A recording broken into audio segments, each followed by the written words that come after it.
కాంగ్రెస్ గూటి పక్షులు కదా మీరు అందరూ. ఏం మాట్లాడుతున్నారు మీరు? ఆప్షన్ లేదు కాంగ్రెస్కి అని చెప్పిన తర్వాత వచ్చిన గూటి పక్షులు మీరందరూ రాజకీయవేత్తలు. షర్మిలను వాడుకుని అవతల పడేసి, ఆస్తి కూడా ఇవ్వకుండా రోడ్డు మీద వేసి, తల్లిని కూడా కోర్టుకి ఈడ్చి, తల్లి నాకు రావాల్సిన షేర్లు సంతకం పెట్టాడు కానీ నా కొడుకు షేర్ సర్టిఫికెట్లు ఇచ్చావట్లేదని పాపం ఆవిడ కోర్టుకి వెళ్తే దానిపైన కూడా స్టే తెప్పించుకుని ఒక పైశాచికం ఆనందం పొందుతున్న ఒక మీడియా సంస్థ ఓనర్ వాళ్ళ భర్త లిక్కర్ కుంభకోణంలో లక్షల కోట్లు మేసారని చెప్పిన ఒక రూపకల్పం క్రియేట్ చేసిన ఒక మేధావి, చెల్లెల్ని ఎలా వాడుకోవాలి, అమ్మని ఎలా వాడుకోవాలో తెలిసిన ఒక గ్రేట్ పర్సనాలిటీ వాడటం మీ దగ్గర నుంచి మొదలు పెడితే ఎవరి దగ్గర ఇంకా ఆనదు లేదు. హరికృష్ణ గారికి ఇచ్చిన పోర్ట్ఫోలియో వచ్చిన తర్వాత మొత్తం ఫ్యామిలీ అందరూ పార్టీ రూలింగ్లో ఉంటే బాగోదని వాళ్ళకి వాళ్ళు అనుకుని చంద్రబాబు నాయుడు గారు డినై చేయలేదు.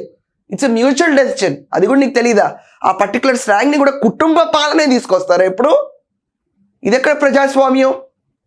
మొత్తం కుటుంబమే పార్టిసిపేట్ చేస్తే పార్టీకి వాల్యూ ఏముంటుంది? ఇది కూడా తెలియదు నీకు.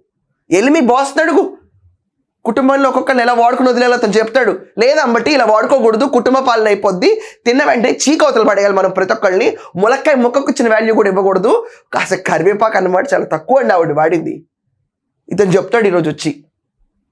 అసలు నీ బ్యాక్గ్రౌండ్ ఏంటో చెప్పవా ముందు?